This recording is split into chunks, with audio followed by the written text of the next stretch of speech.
When you think about powerful women that have existed in times past, some of the names that might come to your mind is Cleopatra, the Queen of Sheba, or Esther, the Queen of Persia that delivered her people.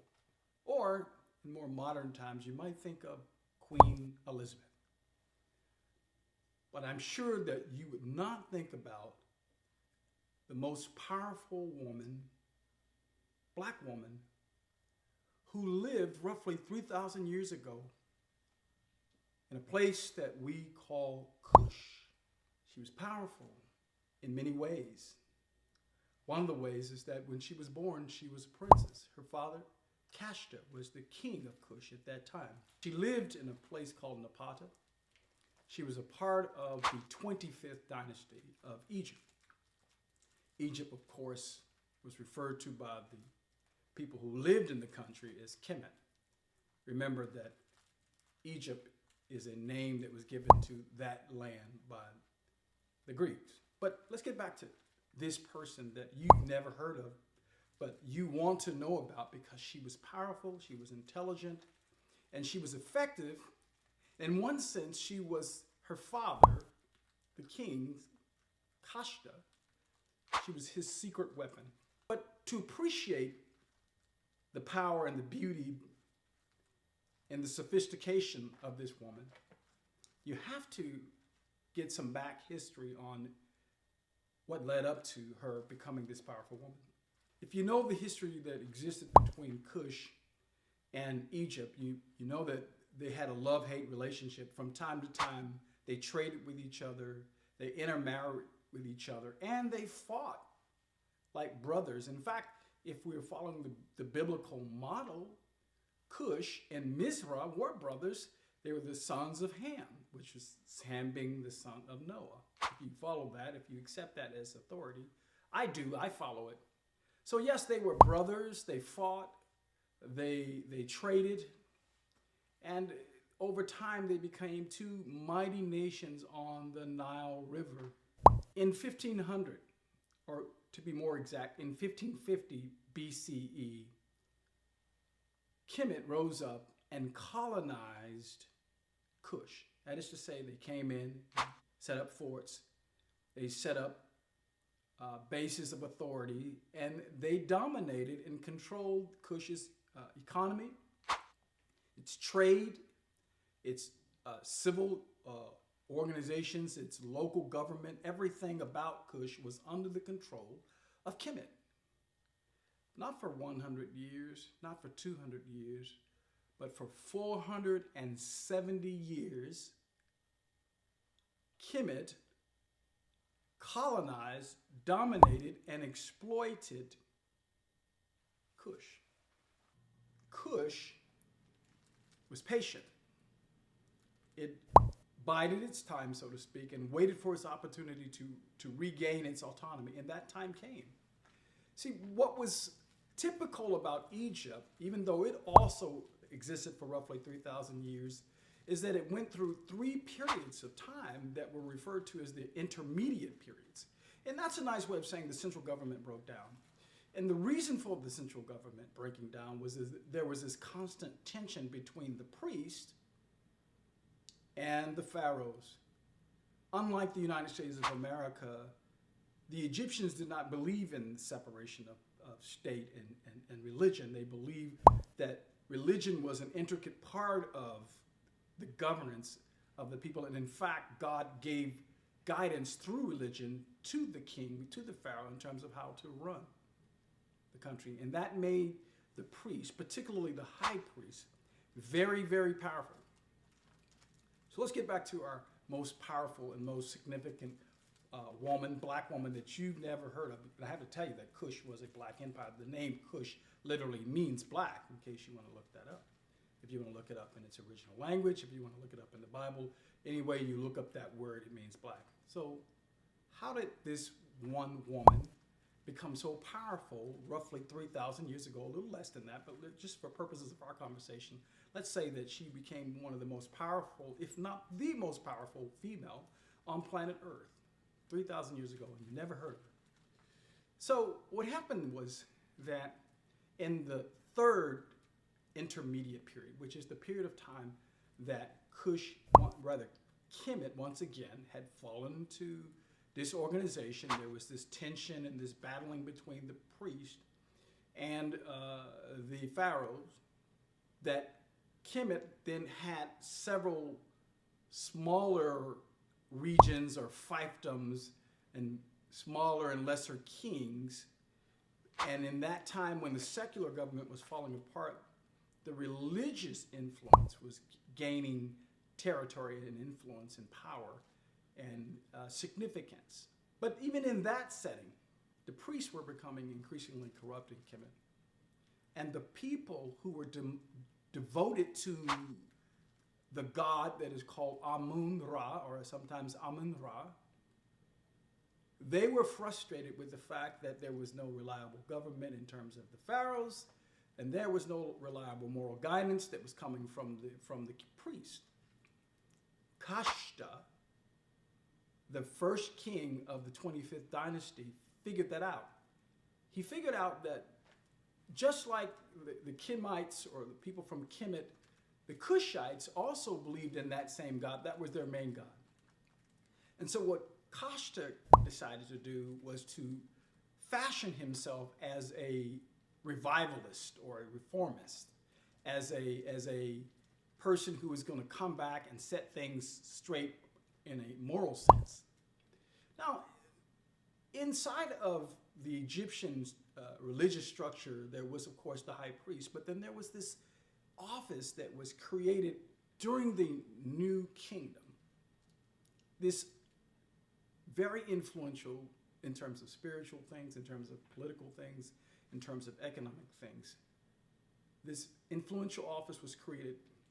It was called God's wife of Amun. And what God's wife of Amun was essentially the high priestess for the entire nation or empire of Egypt, or Kemet. So it's a very powerful position. The woman who held that position was considered to be God's hand, God's voice, God's direction to the Pharaoh. Very powerful. People paid tithes like we pay, or something similar to tithes, taxes, to this office, to God's wife of Amun. They donated land, they donated gold, they donated silver, they donated precious stones. She was very wealthy, very powerful, very influential. And then let me just give you a little bit more of history. I know I'm taking a long time, but this is very important for you to get this so you can appreciate how powerful this black woman was that I'm going to tell you about. I know I haven't told you her name yet. She, meaning whoever was the God's wife of Amun, in fact was the ruler of the southern part of Egypt. See, Egypt, prior to its unification back around 3100 BCE, was actually two kingdoms, Lower Egypt and Upper Egypt. But we've talked about this in past videos. The first pharaoh named Namar, or Narmer rather, or Memphis, which for the city of Memphis, Tennessee is named after, and Memphis in Egypt is named after. He united those kingdoms, but those kingdoms in many ways were still separate in terms of their culture, in terms of the different gods that they worship. So the person who was the high priest in the southern part of the state was essentially a second type pharaoh. He competed on a regular basis, or if it was a high priestess, God's wife of Amun, she competed, or she was at points equal in status and in power and influence with Pharaoh. So now, Egypt had been invaded multiple times, and if you know the history of Egypt, Syria, Persia, later in its existence, Rome and Greece, they all invaded, and they did it with military might. But Kashta, the king, the first king of the 25th dynasty, did not use military might. He used religious influence. He figured out that the Egyptians were very religious people. And so what he did essentially is say to them, God sent me here to rescue you, to put things back in place to be a reformer in terms of religious matters. And it was very effective. But let me further say how he did this, because this comes to our person of the day. And her name is, by the way, I'll tell you now, her name is Amenirdis I. That's Amenirdis I. Now, the first part of her name, Amun, is in reference to the main deity that both the Kushites and the Egyptians worship, Amun-Ra.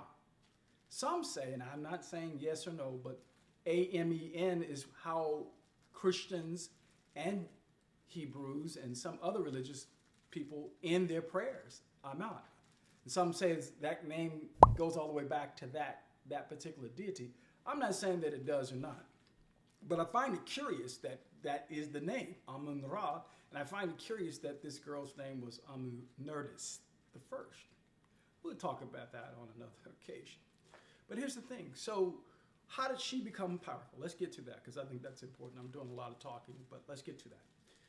Number one, whoever was the God's wife of Amun had to designate their successor. They had to adopt a single woman who had never had children to become their successor.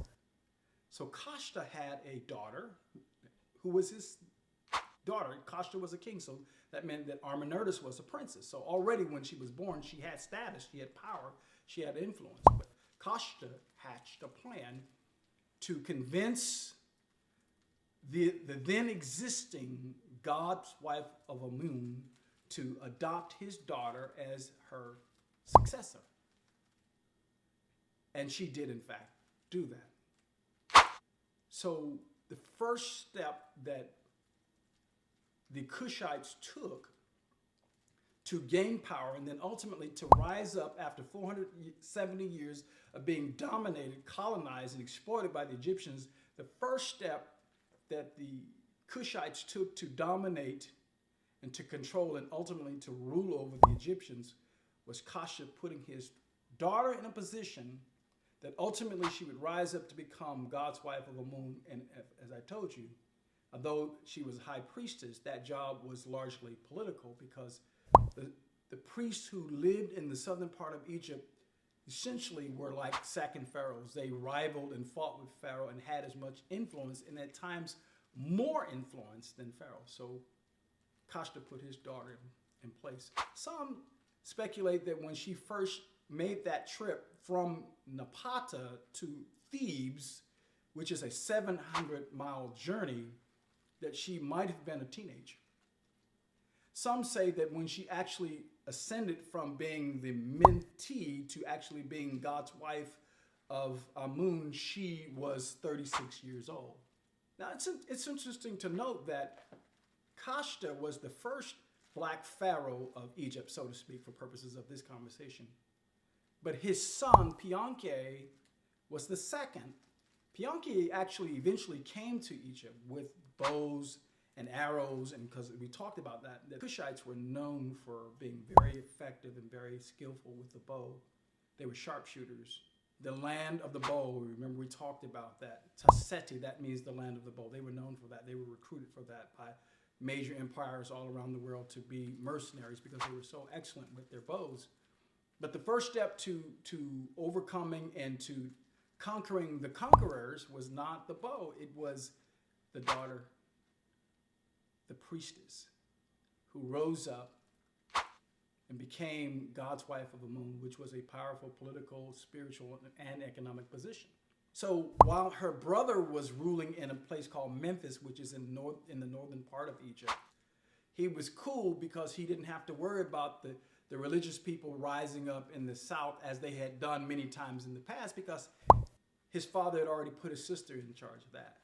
So they used their brain, not their bronze, but their brain. And I say brawn, I mean muscle. They used their brain to throw off the people who had oppressed them for 470 years. Now, why is that important? Why is history relevant? I think history is circular. Because in this country, African Americans talk about the fact that we've been oppressed for 400 years. We were enslaved. It's a fact. Things have changed. Arguably, though, things are trending in the wrong direction as it relates to race in this country. What was powerful and meaningful 3,000 years ago, which is spirituality, folks, is still powerful and meaningful today. It's still a way that people who otherwise have not been able to get to the place of equality, get to the point of parity, get to the point where their rights are respected and recognized by walking in a place and in a position of spiritual influence, as did this woman, Amenirdis I. All oppressed people around the world today can still rise up and take their rightful place of equality, not above, not below, not somewhere in between, but on the same plane of equality as all human beings. That's a lesson from history that the Kushites taught us if we are willing to hear it and to listen. And it's a lesson that we can take and adapt to our situation today. Because let's face it, last thought, most Christians, and now I'm going to switch my hat and tell you, remind you that I'm a minister. Most Christians in America, most black people are Christians in America. That's what I want to say. But Christianity is in a crisis. And so is our government, meaning that we are so divided. I heard a stat the other day that's striking, and I think Americans should be very worried about these stats. The first stat I heard is that 1/3 of all Americans wish that they could move and go somewhere and live in another country. 1/3. This was a poll that was done last month. 1/3 of all Americans want to migrate or immigrate somewhere else out of this country. But an even more alarming statistic is this. 55% of all adults between the ages of 18 and 35 want to leave this country and live somewhere else. What does that mean? It means what we've been building, what we've been selling, what we've been doing to each other, how we've been at each other on the basis of partisan differences and religious differences and ideological differences has left a terrible taste in the mouths of our children. And what we've been selling, they don't want to buy anymore. We're in a crisis. How do we get out of a crisis? Someone has to stand up and provide some moral and spiritual leadership in America, in the UK, in France, in Italy. I could go on, but look into the Kush Empire, particularly Amenirdis I.